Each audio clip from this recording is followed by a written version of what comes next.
नमस्कार, स्वागत है आपका। पिंक सिटी देख रहे हैं आप। मैं हूं आपके साथ सुमित सुभाष गुप्ता। बुलेटिन की शुरुआत में इस वक्त की बड़ी खबर जयपुर से। मुख्य सचिव वी श्रीनिवास को मिला एक्सटेंशन।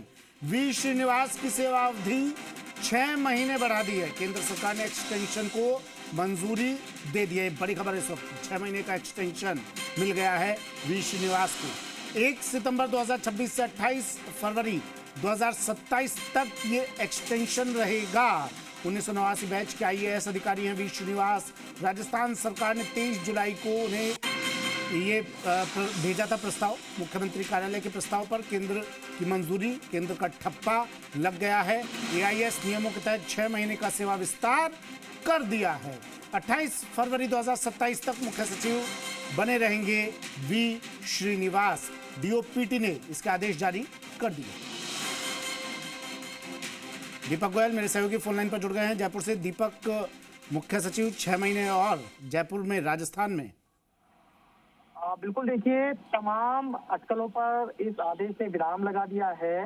हालांकि चर्चा ये थी कि चीफ सेक्रेटरी वी श्रीनिवास, चूंकि अगस्त में उनका रिटायरमेंट है था, तो प्रयास तो पहले ही लगाए जा रहे थे कि उनका एक्सटेंशन हो सकता है, क्योंकि सरकार के साथ में कह सकते हैं कि कोऑर्डिनेशन, सेंटर के अफसरों के साथ कोऑर्डिनेशन, सरकार की योजनाओं का अंतिम छोर तक लोगों को लाभ पहुंचे। और साथ में सबसे बड़ी बात है कि आपकी जो सेंटर की जो योजनाएं हैं और यह राजस्थान सरकार की योजना है, उनको किस तरीके से धरातल पर जल्द से जल्द उतारा जाए जिससे लोगों को फायदा हो सके।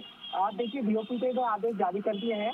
वी श्रीनिवास की जो कार्य कह सकते हैं सेवा विस्तार 6 महीने बढ़ा दिया गया है।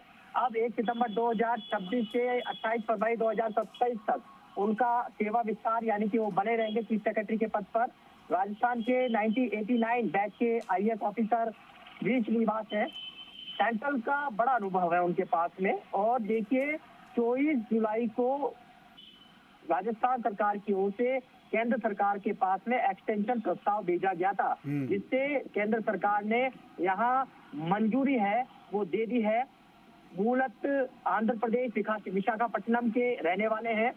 लंबी अवधि उन्होंने अपना जो सेवा का कार्यकाल है, 35 सालों की नौकरी में करीब 17 से 18 साल उन्होंने प्रतिनियुक्ति डेपुटेशन के तौर पर सेंट्रल गवर्नमेंट में उन्होंने अपने कार्य किया है। अटल बिहारी वाजपेयी की सरकार में वो तत्कालीन विदेश मंत्री जसवंत सिंह के निजी सचिव रहे हैं। वाजपेयी सरकार के अंदर ही वो वी श्रीनिवास को इंटरनेशनल मॉनेटरी फंड वाशिंगटन में भारत के कार्यकारी निदेशक के तकनीकी सहायक की जिम्मेदारी दी गई थी। और इसके अलावा राजस्थान में भी वो पाली और जोधपुर जैसे जिलों के अंदर और राजस्थान का भी उनका जो मजबूत अनुभव है दीपक, यही शायद एक बड़ा कारण भी बना। भाई, ब्यूरोक्रेट्स और सरकार के बीच में जो अनबन रहती थी, वो जब मुख्य सचिव के जब से आए हैं तब से नजर नहीं आ रही। एक सेतु बने हैं ब्यूरोक्रेट्स और सरकार के बीच में, और इसका फायदा जनता को मिला है। यही बड़ा कारण दीपक लगता है ऐसा? बिल्कुल, देखिए, जो तत्कालीन चीफ सेक्रेटरी सुभाष पंत को जब हटाया गया था, तो यही था कि उनकी सरकार के और उनके बीच में तालमेल की बहुत कोऑर्डिनेशन की कमी है। 3 इसमें चीजें आपको मालूम हैं। पहली बात, पीएम मोदी और अमित शाह है, वो वी श्रीनिवास की कार्यशैली को पसंद करते हैं।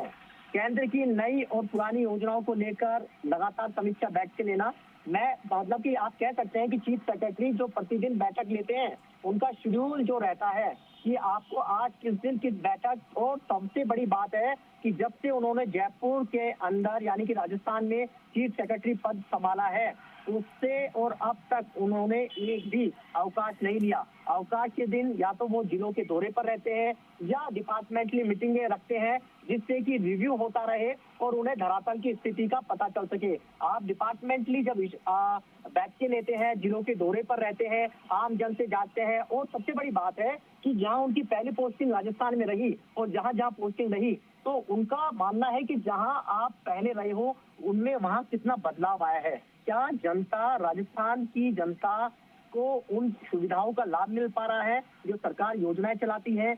नई और पुरानी जो स्कीम्स हैं उनकी वो लगातार बैठकें करती हैं। उसका रिजल्ट भी समय से केंद्र सरकार को मिल रहा है। पीएम की मंजूरी के बाद में इस एक्सटेंशन है वो यहाँ पर दिया है। दूसरी बड़ी बात है कि राइजिंग राजस्थान ग्लोबल इन्वेस्टमेंट जो समिट हुई उसके अंदर जो एमओयू हुए, जो समझौते हुए, उनका किस तरीके से उनको धरातल पर उतारना, क्योंकि ज्यादा से ज्यादा राजस्थान में निवेश हो और सके। साथ में मीडिया फ्रेंडली भी होना ताकि ट्रांसपेरेंसी बनी रहे। दीपक, बिल्कुल देखिए, चुनाव भी है और आगामी चुनाव भी है, निकाय और पंचायत है। सरकार का मानना है कि फ्री एंड फेयर इलेक्शन में कह सकते हैं कि वी श्रीनिवास का रहना भी जरूरी है।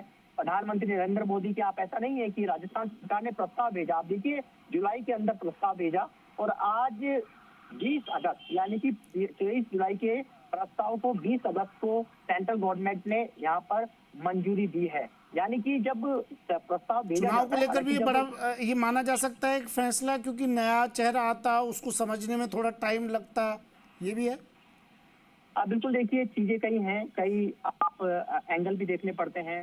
चुनाव भी है और तमाम चीजें भी हैं, सरकारी योजनाएं भी हैं।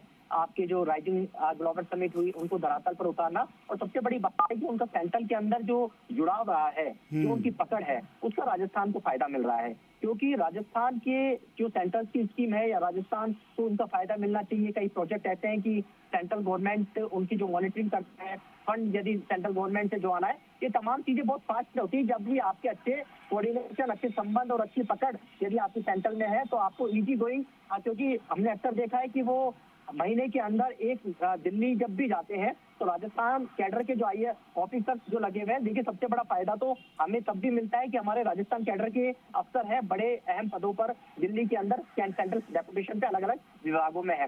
तो राजस्थान के अंदर जो कई प्रोजेक्ट ऐसे हैं जिनको रफ्तार देने का काम वो अफसर करते हैं कि जल्द ही फाइल मंजूरी होगी, फंड जारी होगा, तो कई चीजें हैं वो मिलती है। लेकिन इतना जरूर है कि इस एक्सटेंशन से कई जो आईएएस जो चीफ सेक्रेटरी की बनने की दौड़ में थे, चाहे वो रजत कुमार मिश्रा हो, अभय कुमार हो, अर्पण अरोड़ा हो, तमाम जो चीजें हैं उनको शायद अब 6 महीने का इंतजार यहाँ पर करना पड़ सकता है। हालांकि गहलोत सरकार में भी। चलिए, शुक्रिया दीपक तमाम जानकारी के लिए।